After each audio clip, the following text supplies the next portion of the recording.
আসসালামু আলাইকুম রহমতুল্লাহ। প্রিয় দর্শক, কেমন আছেন? আমি আসছি একটা জায়গায় একটু বেড়ানোর জন্য। এসে আমি এই প্রজেক্টটা দেখলাম। এই যে আমার পিছনে দেখতেছেন, এটা হলো মুরগির খামার। এখানে 2500 মুরগির ধারণ ক্ষমতা এই শেডটার মধ্যে। বিশাল বড় একটা শেড। এটার নিচে কিন্তু মাছের ঘের, এই যে দেখতে পাচ্ছেন, এই শেডটা কিন্তু টোটালি মাছের ঘেরের উপরে। তো আমি এই যে ভাইয়ের কাছ থেকে, এই যে দেখতে পাচ্ছেন আমার পিছনে একজন ভাই, উনি এখানে মুরগির এবং মাছের যে ঔষধ, যাবতীয় ঔষধগুলো দরকার হয়, উনি এই মাছের এবং মুরগির ওষুধগুলো দিয়ে থাকেন সময় সময় এসে। তো ওনার কাছে আমি বিষয়টা জানলাম যে আসলে এটা কতটুকু স্বয়ংসম্পূর্ণ যে মাছের ঘেরের উপরে এই যে মুরগির খামার। বিষয়টা আমার একটু জানার বাহিরে ছিল।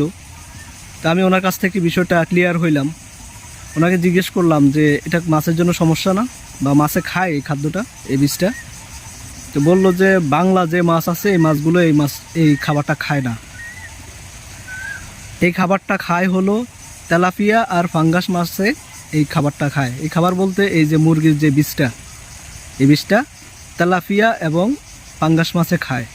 এছাড়া অন্য কোনো মাছে এই খাবারটা খায় না, আর খাইলেও মারা যাবে। আচ্ছা, এটা থেকে সরাসরি মুরগির বীজটা কি নিচে পড়ে? হ্যাঁ, সরাসরি পড়ে। তো এর মাছের সমস্যা হয় না? সমস্যা হয় না কেন হবে? কারণ নিচে হলো পাঙ্গাস আর তেলাপিয়া। তাহলে এই পাঙ্গাস তেলাপিয়া এই বীজটা খায়?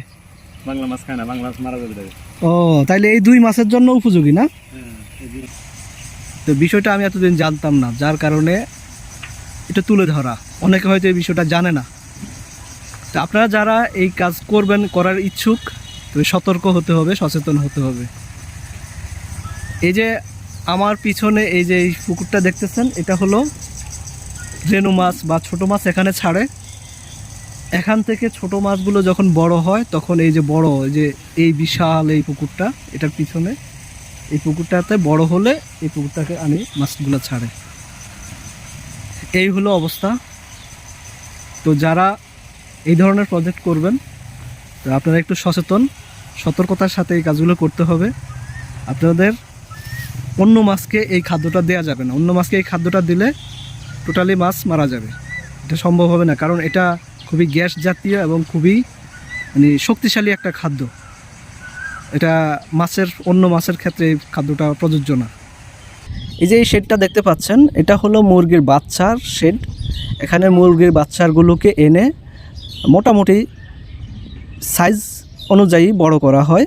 এগুলোকে ভিটামিন, ঔষধ, অ্যান্টিবায়োটিক সব কিছু দেওয়া হয় এখানে।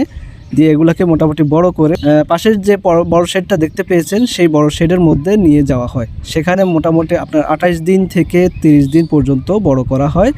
সাইজ মোটামুটি 1.5 কেজি, 2 কেজি প্লাস করা হয়। তো ধন্যবাদ আপনাদের সবাইকে। আল্লাহ হাফিজ।